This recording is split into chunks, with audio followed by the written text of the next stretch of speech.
We have a new free book for Human Action Podcast listeners, Dr. Guido Holzman's How Inflation Destroys Civilization. Learn how inflation isn't only making us poorer, it's harming our culture, mental well-being, and the moral foundations of civilization itself. Get your free copy today at Mises.org/HAPodFree.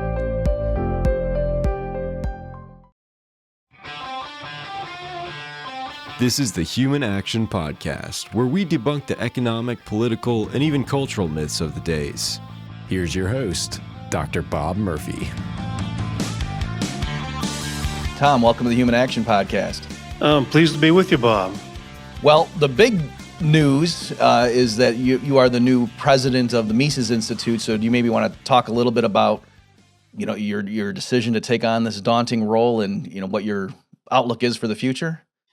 As you know, I've been associated with the Mises Institute almost from the very beginning. I participated in some of the very first conferences. I started teaching at Mises University, I think around 1990. And so I've known a lot of people there for many, many years, and the programs are very familiar. And I was semi-retired. I took a buyout from my former employer, Loyola University, Maryland. They offered the older guys like me 2 years' salary to get lost, and I took the money and ran. And then it turns out I would have been fired a few months later anyway, because they announced that anyone who hasn't taken all of the shots, of the COVID shots, would be dismissed regardless of tenure. And so I made a smart move. I was retired for a while, or semi-retired. I wrote 2 books in 2 years and taught some online courses. And then this opportunity appeared. And the Institute approached me about it. And I thought, during that time, I was thinking, well, I'm sort of wasting all my human capital that I accumulated over 45 years of my life by playing golf and writing a book every once in a while. And so I decided I would dive into this, and I think I would make a good president of the Mises Institute. I think fundraising is a part of it, and that's always a challenge, and I think I can be successful at that. And I already do a lot of writing and speaking, been doing it for decades. That's a part of the job. And managing people, I like most people. We have a great CFO, Karen DeCoster, who, she's been a financial expert for decades. She's a CPA, master's degree in economics, and she's a Mises University graduate herself. So Karen and I work very well together, I think, in managing the whole place. We just had our first board meeting with me as president last week, and there were no calls for my instant dismissal. So I consider that to be a success. Yeah, no motion for a vote of no confidence? No, not yet. No. We have another meeting coming up in May, so I'll wait and see. Okay, well, that's great. And also, too, like you have a good blend of, you are an academic, and so of course all the deep theory of the difference between the Misesian tradition and neoclassical mainstream, but you're like a normal guy, like you can talk to normal people, and that's a rare combination among academics. Yeah, it is. It's that's what anybody who knows me knows that about me. That maybe it's because my upbringing, I grew up, my father was an iron worker, and so was my brother. And so I grew up in a blue collar neighborhood, and I got pretty good at talking to blue collar people. And then when I went to college, it was a different world altogether. And there's no reason why you can't straddle those two worlds, I think. And it's always, it's enjoyable to be able to hang out with the real people as opposed to the academics. There's a famous, a well-known economist that you know of and I know of. I won't mention a name. I don't want to mention his name. But he was a famous monetary economist. He's deceased now. But a good friend of mine told me, thank God he was an academic economist, because he would have probably been homeless and starving on the street, because he was such an airhead, like a lot of we academics tend to be, that he couldn't imagine he could do any other job other than research and holding classes once in a while. And there are a lot of people like that. There was a guy, again, I won't mention the guy's name for obvious reasons, but when I was at NYU in grad school, the guy who taught our micro class was the most rigorous, like if somebody wrote a wrong equation on the board, like it would cause him physical pain. You know, it was that kind of a guy. So I really liked his class. Like I really learned a lot from him because, you know, if you asked him something, he would sit there and go through it for a half an hour with you, like some minutia, you know, little painstaking detail. And so I liked that. But he did have, you know, he was an odd fellow. And the joke, I don't know if this is true, but the joke that circulated, like the legend of this guy, was that years earlier, his wife had left him and it took him a week to notice. So, yeah, we those of us who went to graduate school and earned PhDs, I think we all knew someone like that. So if we could go back, partly what I want to do in this episode is just to get, you know, the listeners to know more about you. You know, they may know, they probably read some of your books or whatever, but may not know much about your background.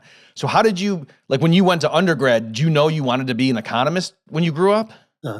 Oh, well, oddly enough, I had an 8th grade history teacher who was one of my all-time favorites, and she mentioned at one point in one class that her son had majored in economics, and she said you should consider that when you go to college. And I'm in 8th grade, and that's stuck in my head. And so when I went to college, you know, 5 years later, whenever it was, I thought I'd try it out, and I signed up in my first Principles of Economics class. My first semester in school, in a classroom, there was a bookcase that had all the back issues of the Freeman magazine in it. And I started looking at these old Freeman magazines, and they had articles by Ludwig von Mises and Henry Hazlitt and Israel Kirzner, Gary North, and just all these great art, Milton Friedman. And it was really interesting to me, fascinating to me. And one of my professors was a Chicago school guy, and so he sort of got me interested in the whole Chicago school way of thinking of things, and that's how I got into economics. Really, it was at that one classroom, and I started reading these people, and I thought, well, these people are smart. They can explain how the world works. They're educated. They're articulate, and I worked very hard at sort of aping or imitating the writing styles of the ones that I thought who were the most persuasive, like Milton Friedman, James Buchanan, my old professor from graduate school. I thought he, by the way, when he graduated from college with the degrees in economics, math, and English. And Jim Buchanan was always sort of a wordsmith.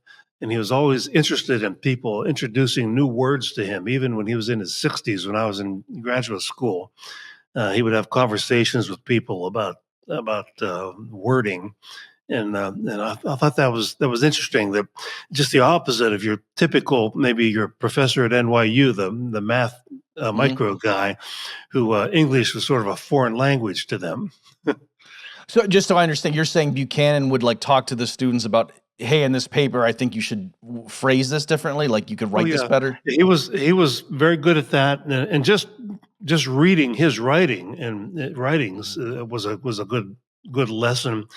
And my other professor that I worked as his research assistant for a while, Gordon Tullock, he was a decent writer, but it was just the opposite. I had a graduate school classmate who had a paper that she was convinced was publishable, which eventually was in an academic journal while still in graduate school. And she gave it to Gordon Tullock and asked, Professor Tullock, could you comment on this? And he said, it's too well written. He said, that's not the model or the method of the economics profession. And he rewrote it for her in clunky, choppy, pseudo-scientific sounding language, and she got it published. And so he was teaching her to be a bad writer, and she was already a very good writer. But Buchanan was just the opposite.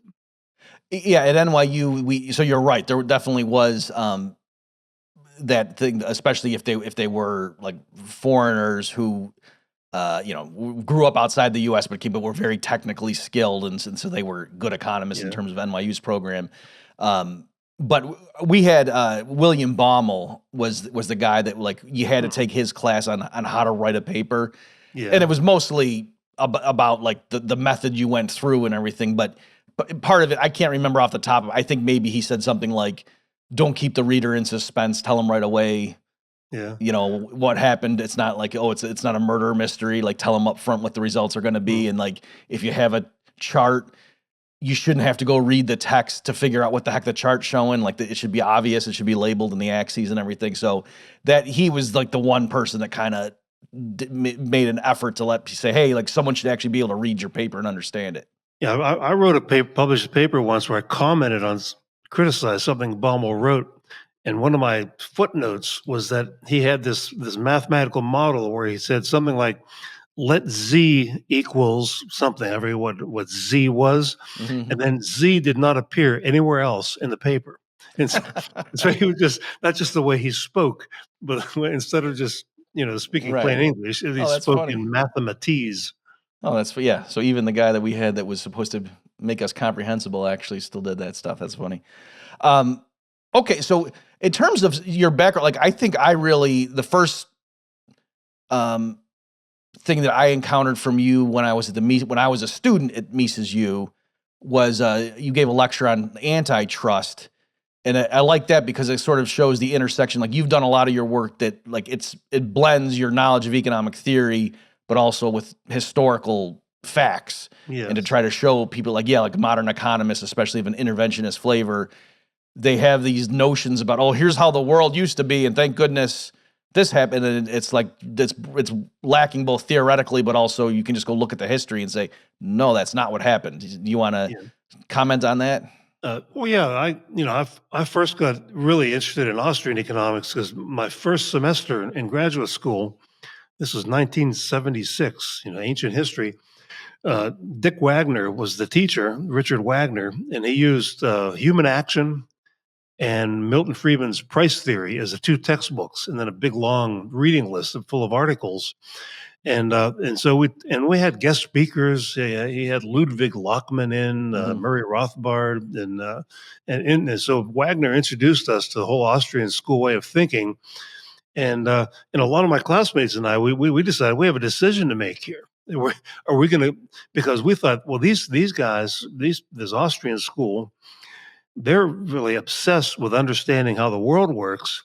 And a lot of them, like the Mises especially, they're well educated, not just in economics, but political philosophy, history, mathematics, and they that's the old school way. They're not narrowly educated like so many of our other professors were, and not that there's anything necessarily wrong with that. And so that's how I sort of got into it. And so it did involve history and economics. And of course, one of the projects that we're going to be working on here at the Mises Institute is I polled the faculty associated with the Mises Institute and asked them, well, what do you see us doing what would you like to see us doing in the next couple of years? And one of the things is that was recommended is a book on how Austrian economics can be a guide to the study of history. And I'm not sure if I'm going to write that book or if it's going to be a book of essays with different authors, which it could be. But, Mises wrote this book, Theory and History, quite a long time ago. And Murray Rothbard himself, Mises himself, Hayek, they all used Austrian economics to study history of one form or another. Hayek's famous book on capitalism and and the history of capitalism is one example. And then antitrust. When I got out of school, it was sort of a big issue. In the antitrust in the early '80s, the Reagan administration came in and they quit policing mergers as much as they were. So that was sort of a big topic of the day. And was that when everyone was saying how IBM was this behemoth organization and no market forces could ever topple IBM from being the king of the computer sector? Yeah, IBM spent I think it was 12 years in litigation where the government sued IBM until finally, I think it was the year 1983, the judge in the case, he had spent already a dozen years of litigation with IBM. The judge died. And so so a new judge would have to be up to speed on everything that went on in the previous 12 years. And the U.S. government just said, "Oh, the hell with it," and they dropped the whole thing. But in the meantime, there was this revolution in thinking, And a lot of it came from the Chicago school. And I've argued in a lot of my writings that the reason why there was a Chicago school revolution in thinking about antitrust is that they started thinking about competition more like the Austrians do, as a dynamic, rivalrous process that occurs over time rather than a static equilibrium condition. And so there were all these studies done by Yale Brosen and Harold Demsetz and people of that sort criticizing the enforcement of antitrust. But still, I read all these Chicago books, and they all said there was a golden age of antitrust in the 1880s, where there was rampant market failure, rampant monopoly, and antitrust was necessary. George Stigler said that. They all said that. Richard Posner said that, and that all sounded very fishy to me. That for 100 years, the Chicago school people were saying antitrust has been anti-competitive, but for that 1-2 year period, it wasn't at the beginning, and that sounded fishy to me. So I looked into the origins of antitrust and made the case that no, it was always a protectionist racket. And I like too that you brought up things. At least it was the first I had heard these facts about how, I forget the numbers off the top of my head, but what a high percentage of antitrust cases, they're not originally lodged by some consumer welfare group or something, or a bunch of economists sitting around looking for market concentration, but by the competitors. Like the number 2 and 3 firms in an industry will be the ones that will say, "Hey, you should look into this big guy." Yeah, that's at the time. At the time, I dug up the statistics that over 90% of all antitrust cases were started by competitors, not the Federal Trade Commission or the antitrust division of the Justice Department or state attorneys general, but competitors. And when I taught MBA classes at Loyola, I had one of my students. I talked about this in one of my classes. One of my students worked for a real estate developer, and he said it's automatic. He said if we build a golf course on one of our developments, it's automatic that we'll be sued for having a monopoly golf course. And if there's no other golf course within 10 or 15 miles or something like that, and they'll just be harassed by a competitor by this. And that's always been the case, and of course it brings up the subject of well, if what you're doing is really monopolistic, what do the mainstream economists tell us monopolies do? Well, they raise prices. Why would a competitor complain about you raising your prices? Either he can also raise his prices, or he can keep his price a little bit below yours and take market share from you.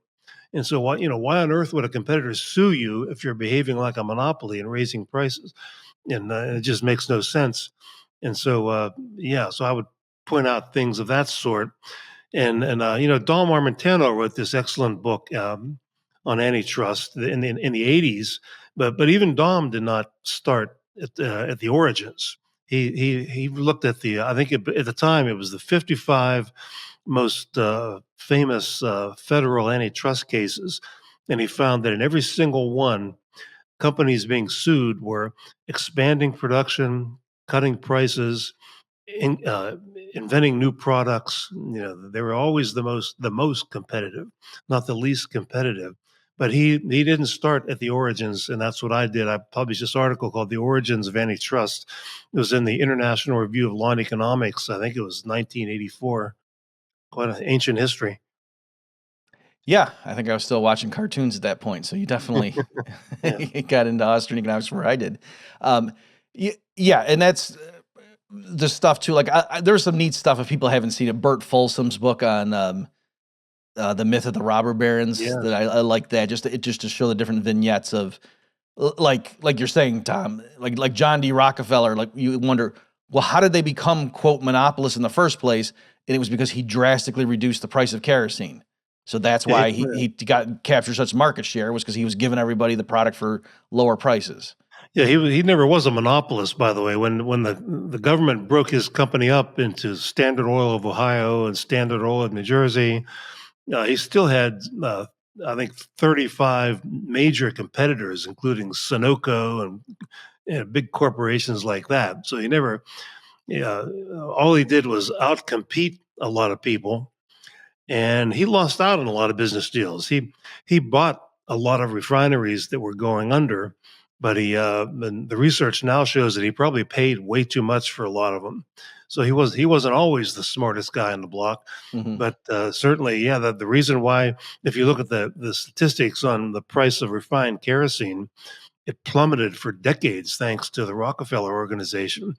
And even his biggest critic, one of the so-called muckraking journalists, Ida Tarbell, wrote a book called Cutting, with a chapter called Cutting to Kill, about lower prices. And who is that killing? Well, it's killing if you can't compete, if you can't lower your price too. Well, yeah, you might lose money or go out of business, but not the consumer. The consumer is happy as can be. Prices are being cut. And but even she said that the Standard Oil Company was a marvel of efficiency in her book on history. The book is called The History of the Standard Oil Company. Mhm. Right. It is funny how there is this sort of double-edged critique of the markets that, like, part of the New Deal program or something was to keep prices high because, oh yeah, Okay. those cutthroat, laissez-faire competitors, those businesses will just keep slashing prices, and how can the worker earn a living in that kind of environment? So it's like, on the one hand, we're worried about these ruthless businesses jacking up prices and taking advantage of monopolies, but on the other hand, we have to ensure codes of fair competition. Otherwise, these companies just keep, Yeah. getting a price war, and that's not good for anybody. And it's like, well, Yeah. which is it? Yeah, that's one of the things I pointed out long ago was that if you look at some of the economic literature, the mainstream literature in this area, if you raise prices, you're a monopolist. If you cut prices, you're practicing predatory pricing, which you want to drive everybody from the market, and then you're going to become a monopolist. If you keep your price the same and you don't move it at all, then you're probably colluding. You're colluding with Right. your competitors. So no matter what happens with price, up, down, stays the same, monopoly. Yep. And that's all. So markets were condemned all the way around.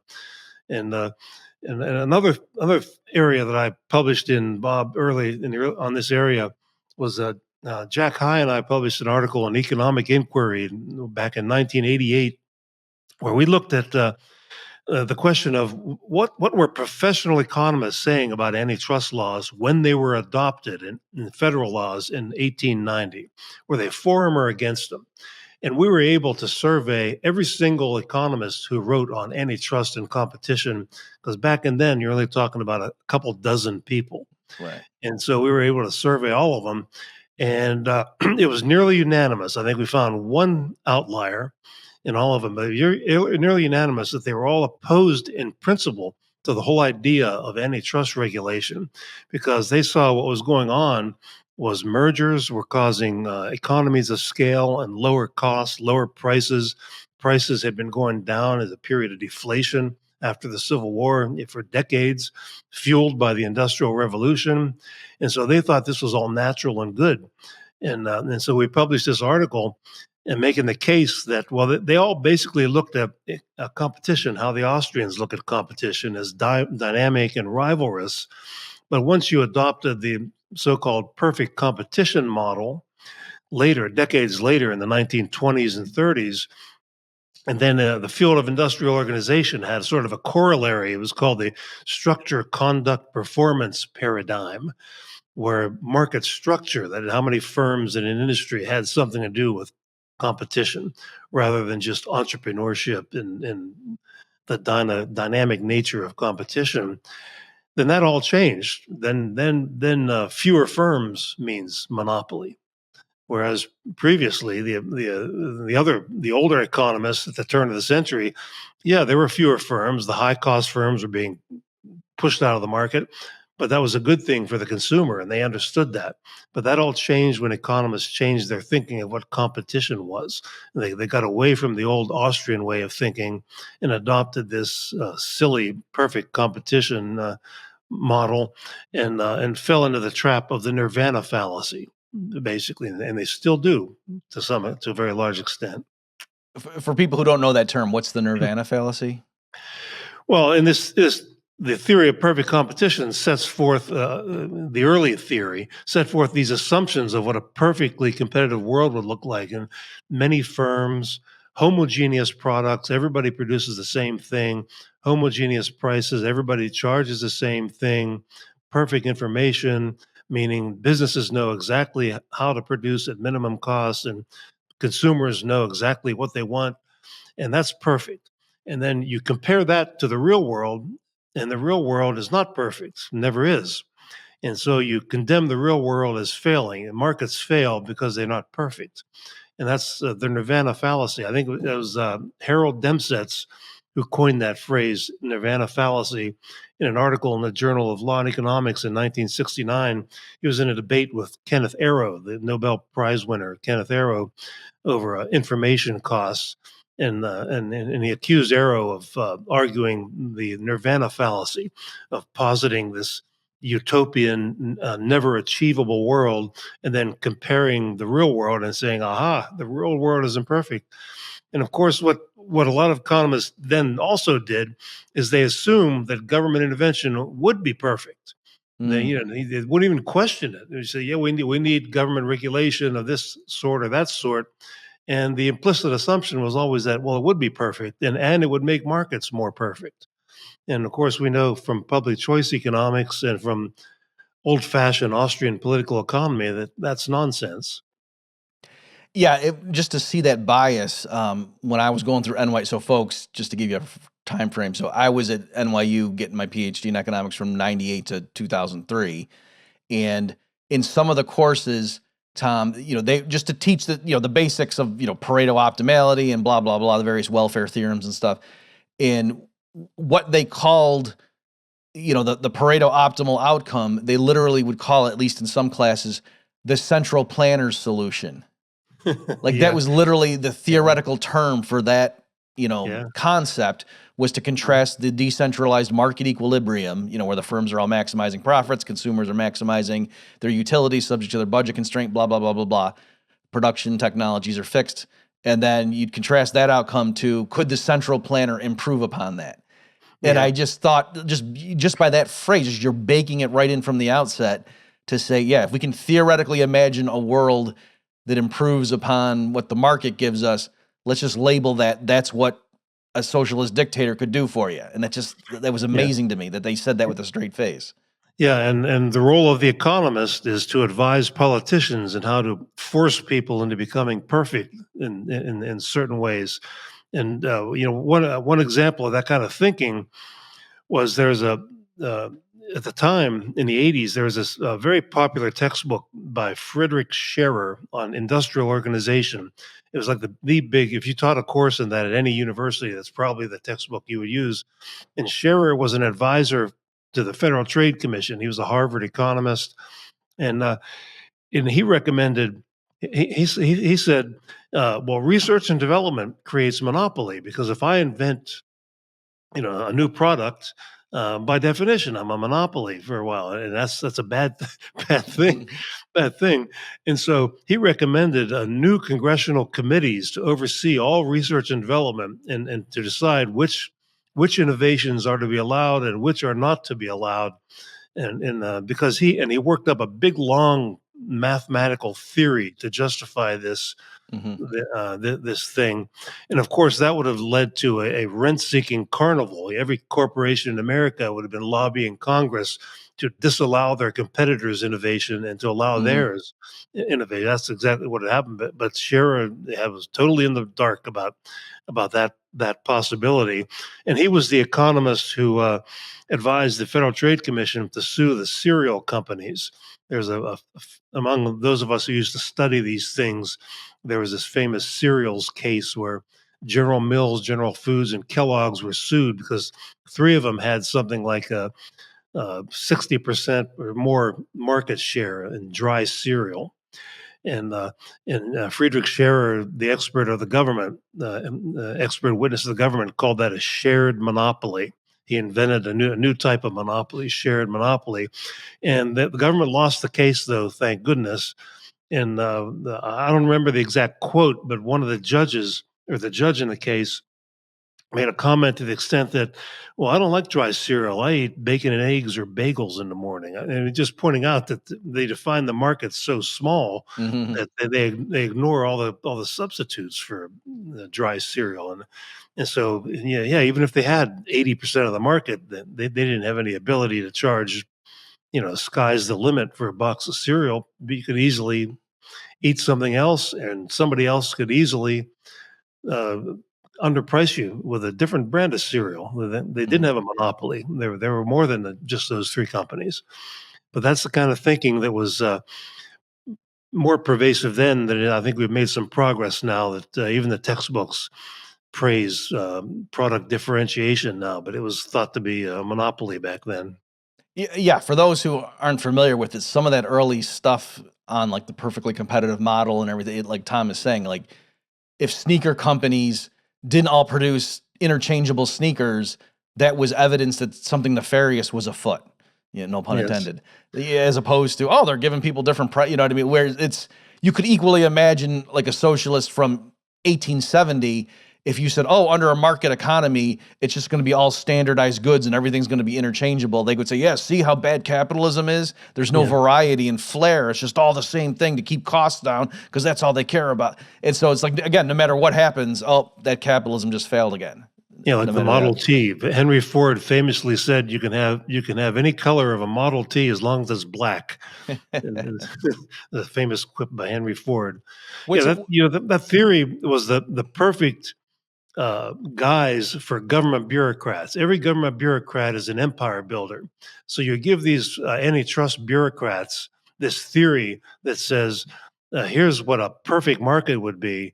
Now, your job, Mr. Bureaucrat, is to police the real world markets and force them to perfection. And that gives you unlimited power and unlimited budgets because there is no such thing as perfection on earth. And so that really kind of like Keynesian economics on the macro side was like the perfect foil for government bureaucrats to expand their budgets and have live the good life in DC. Yeah. What's funny too, so I had just have to confess, I was probably a little kid, I was probably like 12 or something, but when I first realized that, oh, you mean when I'm walking down the grocery aisle with my mom and I see there's Raisin Bran and there's Trix and that like two companies own all those different, I was picturing like they were each individual, and for some reason at first I felt hoodwinked, but then you're right, it's like after, well, no one's forcing you to buy the cereal, and also there is some irony in the U.S. government objecting there when, every 4 years they say, okay, you're going to have a president and you get to choose between the Democrats and the Republicans. There you go. Right. There you go. So, so it's sort of funny that they're, objecting to the voluntary scenario. Yeah, it's worse than that with Congress. I think in some states, like if you wanted to run for Congress, Bob, you'd have to get 10,000 signatures, in a month. They'll give you a month to get 10,000 signatures. So there are barriers to entry in Congress. I used to show my classes. I used to include when I talk about monopoly in government, and I would put on the screen in the class. You just Google congressional incumbent reelection rates. And you get the statistics showing that for like the past 50 years in the House of Representatives, the average reelection rate is above 90%. In fact, it's closer to 95%. So once you're in, the system is so rigged that it's almost impossible for a challenger to defeat you. And in the Senate, it's a little different. It's more like 85%, something like that, over decades and decades. So that's, talk about monopoly. That's where it is. And since it's those incumbents who themselves crafted the legislation that creates the rules for that system, that's not surprising that when they get in there, right. they engineer the system to keep them in there. Human Action Podcast listeners, you can enter in to win free attendance to an upcoming Mises Institute event. 2024 marks the 75th anniversary of Mises's great economic treatise, Human Action, and in honor of this occasion, the Mises Institute is holding a special conference on May 16th through the 18th. Scholars from around the world will be there, including Guido Holzman, Bob Murphy, Joe Salerno, Tom DiLorenzo, and more. Visit Mises.org/HA-Raffle to enter into a drawing for free admission to the event. If you're a student, scholarships are also available at Mises.org/HA24. Now back to the action. So you've been making allusions as we've been going through here to different school, like the public choicers and maybe like institutional economics. Can you speak a little bit about for example, do you think someone who says, "Oh, I love Mises and Rothbard, and I don't need to read anything from the public choice guys," do you think that's a mistake to have that attitude?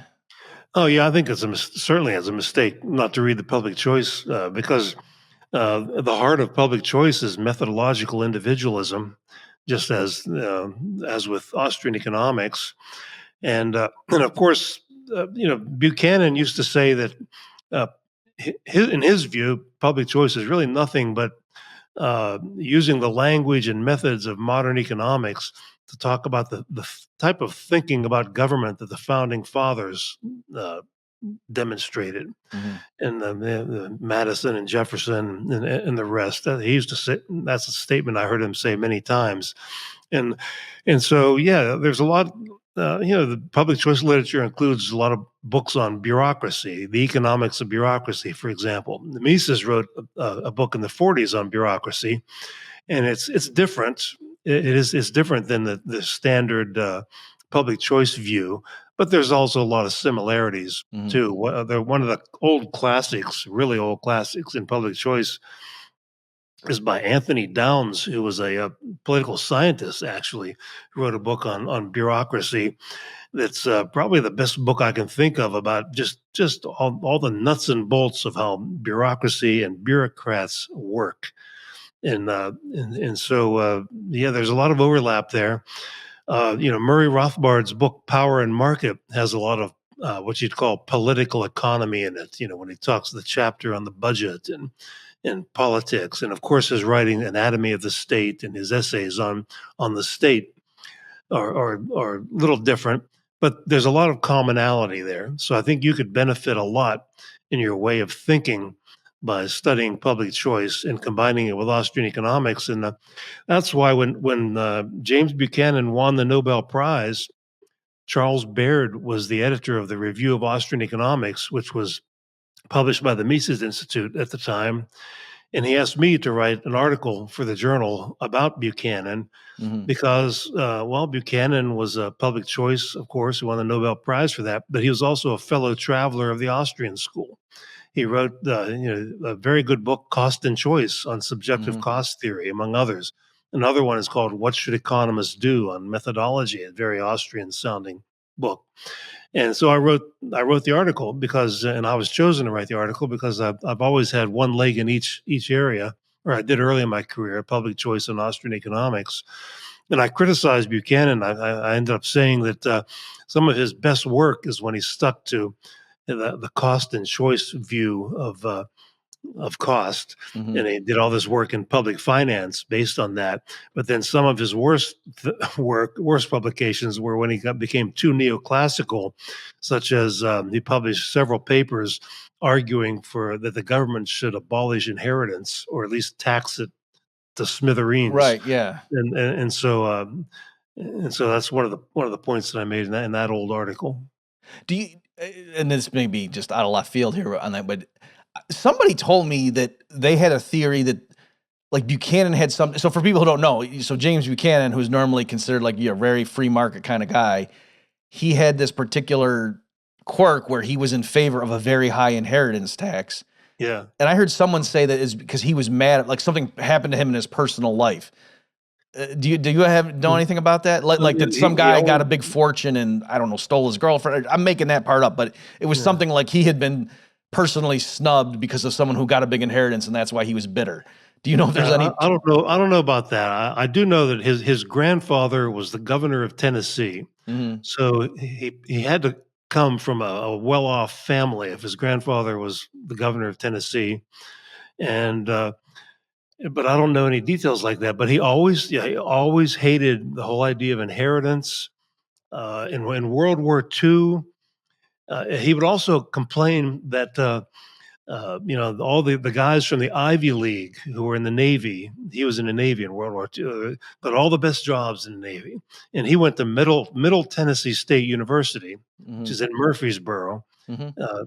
right outside of Nashville, where he grew up, where he's from. But then I found out that he was on the staff of Admiral Nimitz in World War II. So that couldn't have been that bad of a job. It's not like he was on the front lines in the infantry or Right. anything like that. So he always had this thing. But I don't know the personal, but he used his brain power to try to come up with clever arguments for extortionate levels of taxation of inheritance.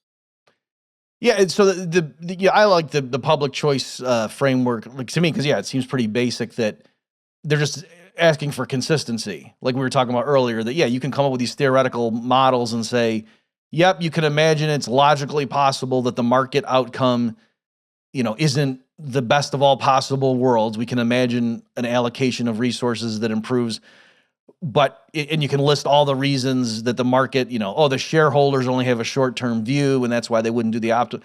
But then when you say, okay, and so that's why the government should come in and fix it, and you say, okay, but you just got to be consistent. You just explained why shareholders and the CEO don't have their personal objective function doesn't line up with what society wants. Why would you assume someone in Congress who's up for re-election in 2 years is going to also adopt 100-year view in terms of, well, how much forest should we replant? You know what I mean? Like, it was just, the inconsistency was just, that's really all they were, or that's one way of looking at what they were doing. It was just saying, let's just be consistent and apply the same tools to these people over here.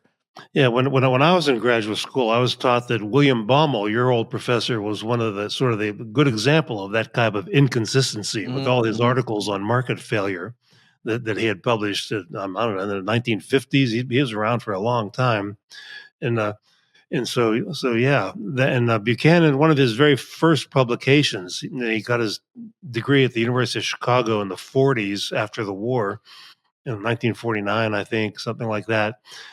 He coined the phrase political externalities, and about to describe what you just mentioned. Well, yeah, you can follow the analysis of the market is not perfect, and so you could call it a market failure or imperfection or whatever. But then when you hand things over to politicians and bureaucrats, you need to analyze how they will make their decisions, and they're gonna create externalities of a different sort. And when I would talk to undergraduates about this, I would point out the so-called median voter model, pointing out the obvious that even if you had a perfectly working democracy where the majority rule works, well, uh, you're always going to have the people, and the model would have, like, on the far left, I would write on a blackboard, commies on the far left, and on the far right would be anarchists who wanted no government. So you had people who wanted totalitarian government on the left and the right. Most people are middle of the road, so you draw a bell-shaped curve on a blackboard. I would do, and whatever politician would position himself closest to the middle, that's who would win the election in a democracy. But then the commies have government that is way too small for their liking, so they're unhappy. And the libertarians and the anarchists, the anarcho-libertarians, they're unhappy too because government is in the right-hand tail of that bell curve. The government is way too big for them. And so you create, by necessity with democracy, you create political externalities everywhere because of the all-in-one nature of politics. You can't say Joe Biden is not my president. He is. Or your mayor, that's not my mayor. Well, yes, he is. He won the election. And so you're going to have to put up with that until the next election. And that was Buchanan's simple idea, but that introduced the whole way of thinking of, we can use economics to understand incentives, not just by the consumer or the business firm, but also politicians, bureaucrats, voters, special interest groups, everybody who participates, lobbyists, rent seekers, everybody who participates in politics. And it's a much, much messier. I remember, Bob, being at a Liberty Fund conference about economics textbooks. And there was a liberal economist from, I forget what school, but most of us being associated with the Liberty Fund, was libertarian oriented or conservatives. And the one liberal was talking about Pareto optimality and everything, and he said, "Well, we need to come up with a a way of judging government. He said, I agree with you. He was talking to my friend Dwight Lee at the time. I still remember this. And he was telling Dwight Lee, yeah, we need to come up with some sort of theory about how to judge government. And Dwight Lee said, well, what's wrong with Pareto optimality? Use the same one, use the same judge, and then compare and see who's more efficient than who. And I remember this guy was stunned to think that you should apply the same criterion to political decision making that you would with market decision making in terms of welfare. Yeah, because imagine he's looking 2 steps ahead and realizing that's not going to turn out so good for the government if we do that. Yeah, right.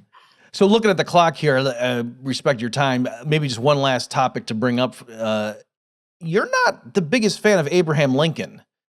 And so can you maybe explain how you got into that topic? Yeah, I was a hobbyist. Sort of Civil War. I was always fascinated in what would motivate men to do what they did in wars, and especially the Civil War, since it was so local. It's everywhere. You can see, in our own in the East Coast anyway. And I read all these books. I had a big library. I knew all about all the battles and the generals and everybody.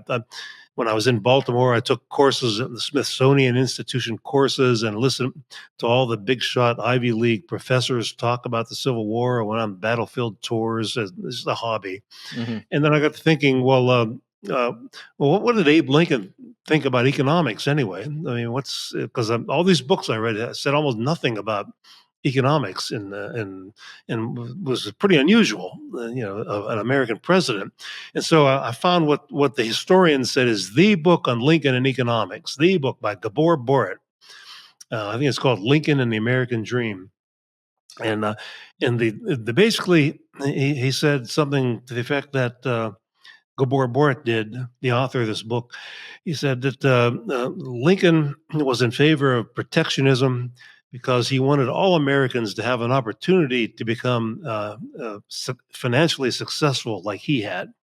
And that was pretty much the gist. And so, in the more reading that I did, he was also big in favor of corporate welfare.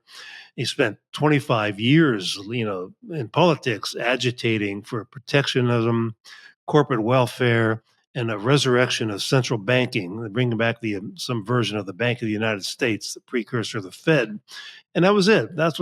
So that's how I got into writing about Lincoln, because I thought, well, this is how I can combine my profession with this hobby of mine. Mm-hmm.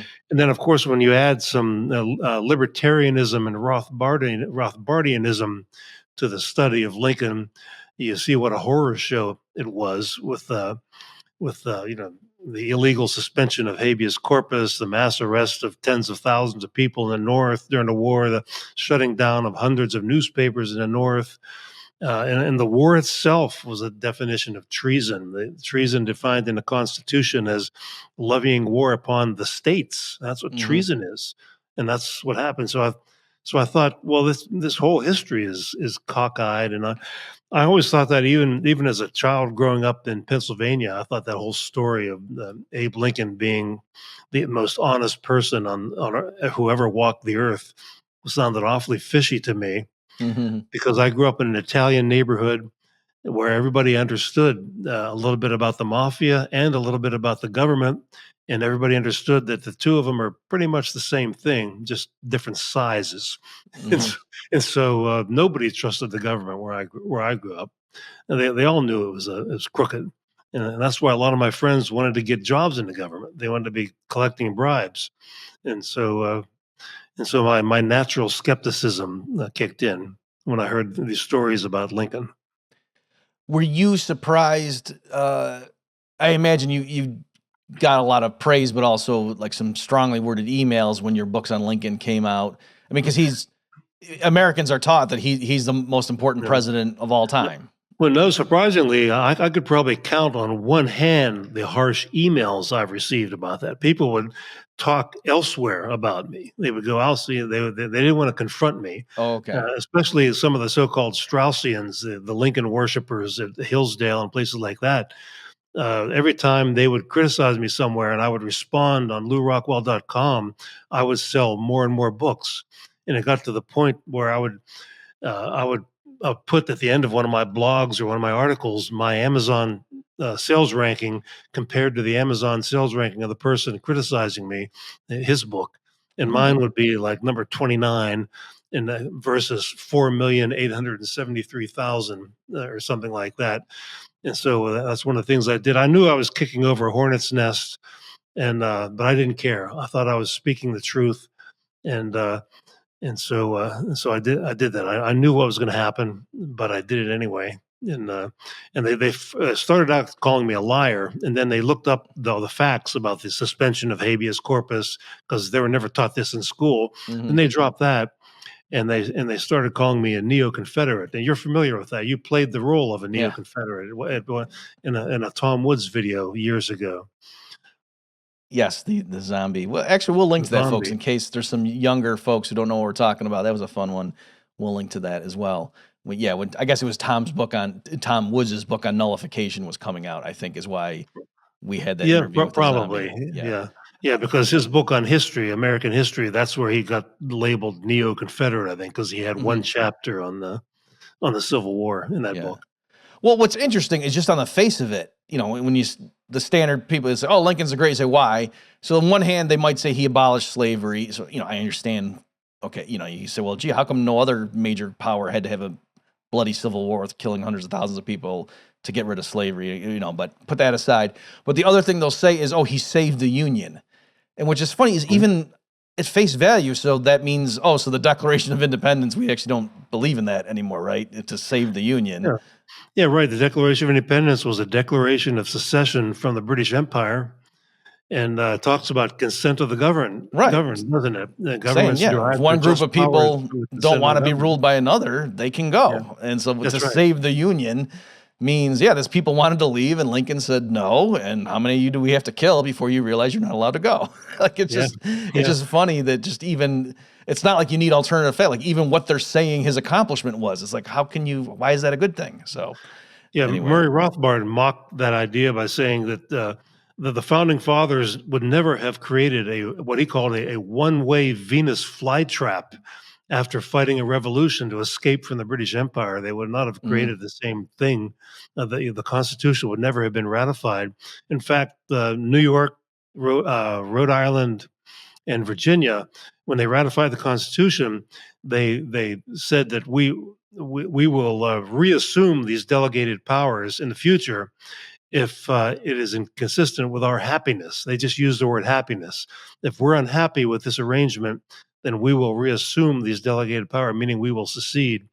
And when they were accepted into the Union, it was assumed that all other states had those same rights, that in the future they could reassume the delegated powers that they gave the central government in the Constitution, and that's how things were until Lincoln came around. It was assumed that the Union was voluntary, so he destroyed the voluntary Union of the founding fathers. And then 9 people in robes later said, "Yep, that's legal, and you don't have the right to secede." So that's what I've been told, that like Texas is illegal because the Supreme Court said so. So five people, the majority. Oh yeah, you only need 5. 5 government lawyers with lifetime tenure can declare what all of our liberties are to be. Before the Civil War, it was the widely held belief that the president has an equal say on constitutionality, the Congress has an equal say with the Supreme Court, and the people of the states have an equal say. That's why there is so much nullification of that Tom Woods wrote about in that book of his on nullification. That New England basically nullified the War of 1812 by not participating in it. There was nullification of the Fugitive Slave Act by Wisconsin and other states. South Carolinians nullified the tariff, an 1828 tariff. And so it wasn't until after the Civil War that we were ruled by 5 government lawyers with lifetime tenure. And again, it's not that because Lincoln's oratory turned the tide and he convinced everyone. No, he just said, "Well, we'll burn your cities to the ground." And they said, "Okay, we stand corrected." So the Civil War settled that question, as they say often. Yes. Okay, well, on that happy note, I think we should wrap this up. So thank you, folks. My guest this week has been Tom DiLorenzo. Tom, thanks so much for what you've done thus far, and we look forward to seeing what you're going to do in this new role. Okay, Bob. Thanks for having me. Take care. Okay. Thank you, everyone, for tuning in. We'll see you next time. check back next week for a new episode of the Human Action Podcast. In the meantime, you can find more content like this on Mises.org.